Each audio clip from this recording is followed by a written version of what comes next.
Hai, nama saya Raga Putra dan ini teman saya. Nama saya Arkan. Nah, kita tuh bakal ngebahas tentang perbedaan pengalaman kita pas di SMA dulu nih, guys. Nah, pastinya perbedaan pengalaman sosial kita bakal ada perbedaan yang signifikan nih. Nah, makanya karena itu bakal kita bahas. Iya, kita bakal bahas langsung. Udah.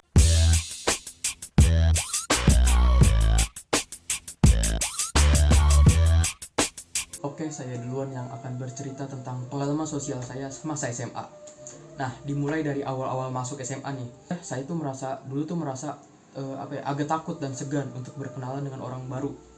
Tapi 1-2 minggu setelah saya terbiasa, saya mulai nyaman nih untuk berkenalan dengan orang baru dan mengobrol dengan mereka. Ngobrol atau berkenalan dengan orang baru, saya tuh kayak nggak merasa takut lagi, nggak merasa cemas atau ada yang terbebani di otak saya. Saya nggak merasa itu. Saya tuh bisa juga dibilang aktif banget dalam mencari topik pas ngobrol atau chit chat gitu kayak gitu. Dan selanjutnya kita time skip ke pas pandemi itu kan kayak 2 tahun ya nggak bermain dengan teman-teman dan ngobrol. Apalagi pas pandemi itu saya pindah ke Tangerang, dimana di Tangerang itu saya nggak punya teman sama sekali di Tangerang. Nah, saya tuh mencari cara gitu, gimana nih cara saya bersosialisasi biar saya tuh nggak merasa stres karena kurang bersosialisasi. Yang namanya manusia kan harus bersosialisasi ya. Saya mencari cara, mencari akal, dan akhirnya saya menemukan salah satu cara. Saya tuh bermain game sosial, dimana di game itu banyak banget orang-orang dari luar negeri atau dari negara kita sendiri, dan akhirnya saya berkenalan dengan mereka. Di situ saya belajar banyak banget, yaitu salah satunya saya jadi lancar bahasa Inggrisnya. Kita time skip lagi pas pandemi udah mau selesai. Pas pandemi mau selesai, saya pindah lagi ke Jakarta karena harus masuk sekolah lagi kan. Dan di situ saya aktif bermain dengan teman-teman saya, bersosialisasi dengan mereka, keluar lagi, dan akhirnya saya nggak merasa stres lagi gitu kan. Saya nggak merasa tertekan karena saya nggak merasa terasingkan. Di situ saya aktif lagi nih. Saya jadi yang mendominasi lagi obrolannya. Saya juga jadi hebat lagi dalam mencari topik setiap perbincangan gitu kan.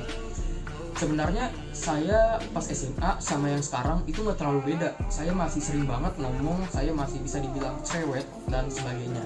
Itu aja sih pengalaman saya semasa SMA yang mirip-mirip sama sekarang. Terima kasih. 3 tahun yang lalu, tepatnya pada 2019, ya tahun dimana COVID-19 dimulai, dan tahun tersebut juga saya memulai kehidupan masa SMA saya. Pada semester awal kehidupan sosial saya pada SMA, semuanya berjalan dengan semestinya, mengenal beberapa orang, dengan beberapa orang pula. Namun ketika semester 2 dimulai, semua pembelajaran dilakukan secara daring karena meledaknya COVID-19 di Indonesia. Awalnya hanya 2 minggu pembelajaran online dilangsungkan, namun semuanya berlanjut hingga 2 tahun. Dan ya selama 2 tahun tersebut pula, saya hanya belajar di rumah tanpa bisa bersosialisasi dengan orang-orang.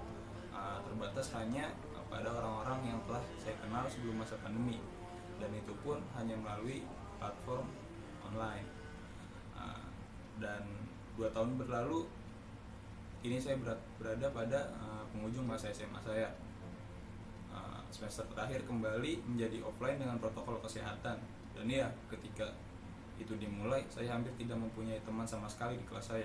Dan menurut saya sudah terlambat pula untuk mengenal orang-orang baru, karena saat ini selang beberapa bulan kita semua sudah lulus.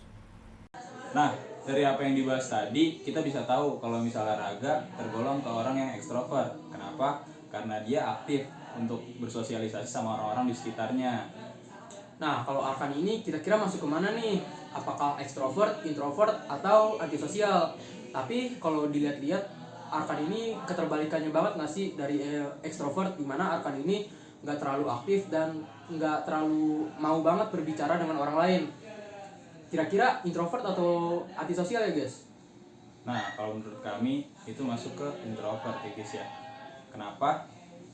Tadi karena Arkan itu nggak sampai merugikan orang lain. Karena merugikan orang lain itu salah satu ciri orang yang antisosial gitu guys. Nah, kayaknya cukup segitu aja buat pengalaman sosial selama masa SMA kami. Kurang lebihnya mohon maaf. Kita undur diri guys. Dadah.